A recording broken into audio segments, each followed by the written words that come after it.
గడిచిన 5 సంవత్సరాలు ఏం జరిగిందో ఒక్కసారి మీరు ఆలోచిస్తే నేను 4-5 స్లైడ్స్ చూపిస్తాను. మీ అందరికి ఒక ఆలోచన వస్తుంది. ఎందుకంటే అధ్యక్ష పవన్ కళ్యాణ్ గారు ఎన్డీఏ తరపున నరేంద్ర మోడీ గారిని ఒక ఆదర్శంగా ఎప్పుడైతే అభివృద్ధి చేయాలి, సంపద సృష్టించాలి, దీనివల్ల ఆదాయం పెరుగుతుంది.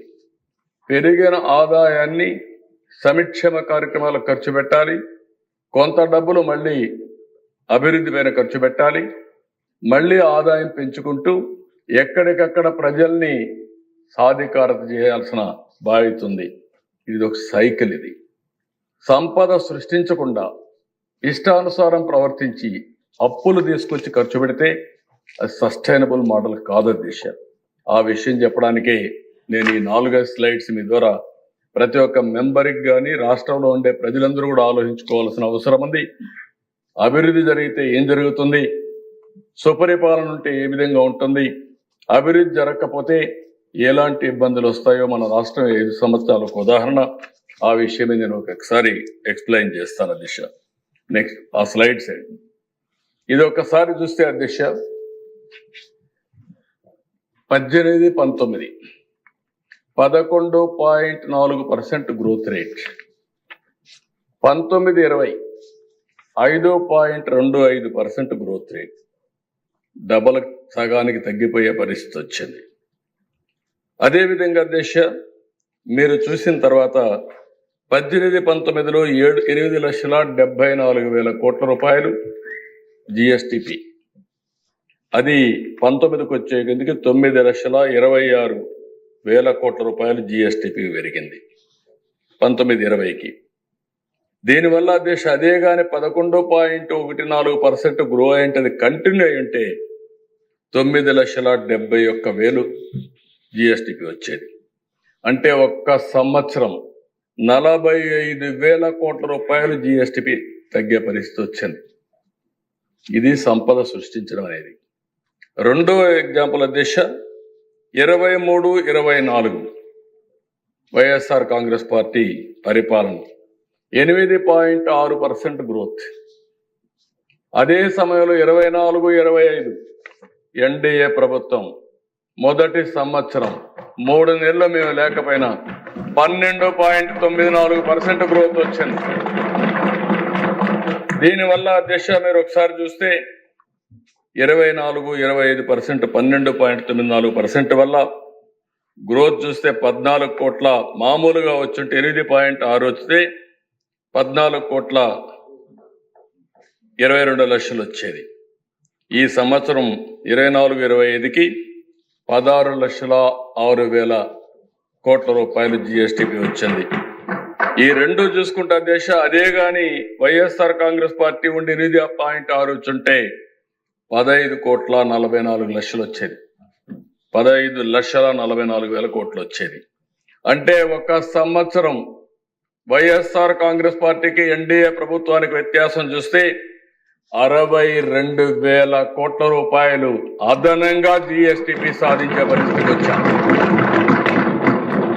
అంటే సంపద ఎప్పుడు వస్తుందో దిశ ఆ రోజు ఆదాయం పెరుగుతుంది, ప్రభుత్వానికి ఆదాయం పెరుగుతుంది, ప్రజల దగ్గర తలసరి ఆదాయం పెరుగుతుంది, వాళ్ళకు పర్చేసింగ్ కెపాసిటీ వచ్చే పరిస్థితికి వస్తుంది. Next slide.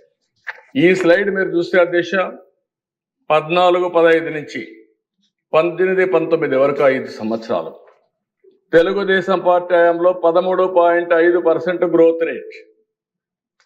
అదే వైఎస్ఆర్ కాంగ్రెస్ పార్టీని చూస్తే 10.32% వచ్చి తగ్గిపోయింది. దీనివల్ల ఏం జరిగిందని నెక్స్ట్ స్లైడ్కి వెళ్తే అధ్యక్ష మీరు ఇయర్ వారీగా వేసాం. ఈ లెక్కలన్నీ మనం ఎక్కడికక్కడ డిపార్ట్మెంట్ పంపిస్తే గవర్నమెంట్ ఆఫ్ ఇండియా దీన్ని కన్ఫర్మ్ చేసే పరిస్థితికి వస్తారు. అధ్యక్ష ఇక్కడ చూస్తే ఈ సినారియోలో తెలుగుదేశం పార్టీ అధికారంలో ఉండుంటే 13.5% గ్రోత్ రేట్ వచ్చినా ఈరోజు మీరు చూసినప్పుడు కింద చూస్తే యాక్చువల్గా గ్రోత్ అయింది ఆ రోజు 23-24కి 14,22,000 కోట్లు. అదే కానీ 13.5% గ్రో అయితే నెక్స్ట్ మీరు చూస్తే 16,46,000 కోట్ల రూపాయలు గ్రోత్ వచ్చేది. దీనివల్ల డిఫరెన్స్ 5 సంవత్సరాల్లో 2,24,000 కోట్ల రూపాయలు డిఫరెన్స్. అంటే 5 సంవత్సరాల్లో కలిస్తే 7,24,000 కోట్ల రూపాయలు అదనంగా జిఎస్టిపి వచ్చిండేది. దీనివల్ల అధ్యక్ష మీరు ఒకసారి చూస్తే రాష్ట్రానికి 76,195 కోట్ల రూపాయలు అదనంగా ఆదాయం వచ్చేది.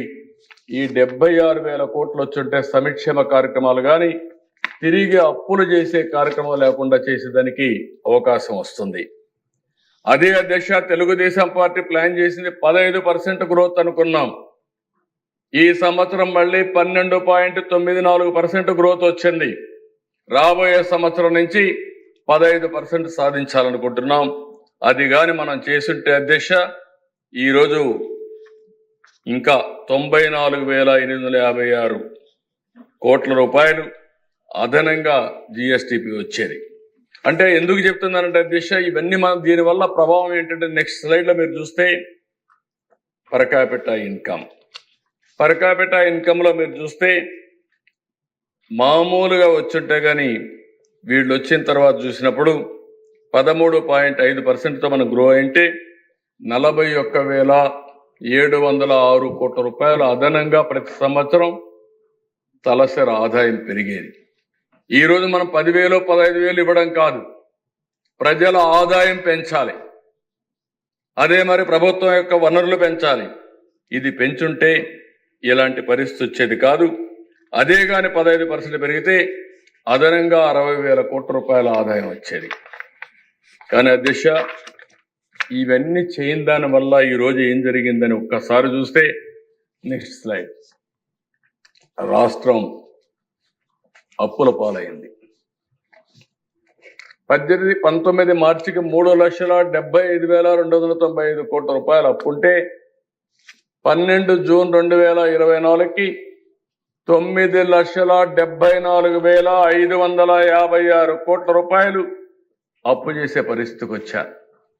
అదే అధ్యక్ష అక్కడ హెడ్డింగ్స్ వారిగా మీరు చూస్తే గవర్నమెంట్ డెట్ వచ్చి 4,38,278 కోట్లు, పబ్లిక్ అకౌంట్ లయబిలిటీస్ 80,914 కోట్లు, కార్పొరేషన్స్ యొక్క డెట్ 2,48,677 కోట్లు, సివిల్ సప్లైస్ కార్పొరేషన్ మొన్న అప్పులు చేసిపోతే ఇప్పుడు ఆ అప్పులు ఏం చేయాలని అర్థం కాకుండా అవస్థపడే పరిస్థితికి వచ్చాం. దగ్గర 36,000 కోట్లు.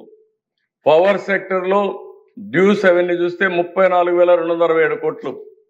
అవుట్ స్టాండింగ్ డ్యూస్ ఏజెన్సీస్ అన్ని కాంట్రాక్టర్లకి అన్ని దగ్గర అప్పులు పెట్టేస్తే 1,13,244 కోట్లు. ఎంప్లాయీస్ వాళ్ళ యొక్క ప్రావిడెంట్ ఫండ్ కూడా ఉపయోగించేశారు 21,980 కోట్లు. Non contribution to sinking fund all these things చూస్తే 1,196. మొత్తం చూసినప్పుడు దేశ 9,74,556 కోట్ల రూపాయలు అప్పులు పెట్టెళ్ళారు. కడాన నేను ఎప్పుడు కూడా ఏ ప్రభుత్వాన్ని కూడా ఇలాంటి ప్రభుత్వాన్ని చూడలేదు. కానీ కడాన దేశ సెంట్రల్ గవర్నమెంట్ వేరియస్ స్కీమ్స్ ఇస్తారు, సెంట్రల్ స్పాన్సర్ స్కీమ్స్ ఉంటాయి. ఏ ప్రభుత్వం అయినా తెలివైన ప్రభుత్వం అవి కూడా సింక్రనైజ్ చేసుకొని సమర్థవంతంగా ఉపయోగిస్తాం. 93 ప్రోగ్రాములు ఉంటే 93 ప్రోగ్రాములు కూడా డిఫంక్ట్ అయిపోయినాయి. ఏం చేశారంటే గవర్నమెంట్ ఆఫ్ ఇండియా డబ్బులు పంపిస్తే వీళ్ళు మ్యాచింగ్ గ్రాంట్ ఇవ్వకుండా చేయడం, వాళ్ళు పంపించిన డబ్బులు కూడా వాడేయడం, ఆ డబ్బులు కూడా వాడేస్తే రెండోసారి ఇన్స్టాల్మెంట్ ఇవ్వకుండా వాళ్ళు ప్రొసీజరే మార్చారు. ఆ ప్రొసీజర్ ఎంతవరకు పోయారంటే దిశ నేను మా మిత్రుడు పవన్ కళ్యాణ్ గారు మొన్న వెళ్తే జేజేఎం బాధేస్తుంది, దిశ తపనేస్తుంది, కోపం వస్తుంది, సభ్యత అడ్డం వస్తుంది. ప్రధానమంత్రి గారు ఒకటి ఆలోచించారు. ఆయన ఆలోచన జల్ జీవన్ మిషన్ ద్వారా ప్రతి ఇంటికి కొళ్ళాయి ద్వారా సస్టైనబుల్ సోర్సెస్ నుంచి వాటర్ ఇవ్వాలని, అమృత్ ద్వారా పట్టణాల్లో ప్రతి ఇంటికి సస్టైనబుల్ వాటర్ రిసోర్స్ నుంచి ట్యాప్ ద్వారా వాటర్ ఇవ్వాలని. ఈ రెంట్కి 45% వాళ్ళు డబ్బులు ఇచ్చారు. మనం 45% రాష్ట్ర ప్రభుత్వం, 10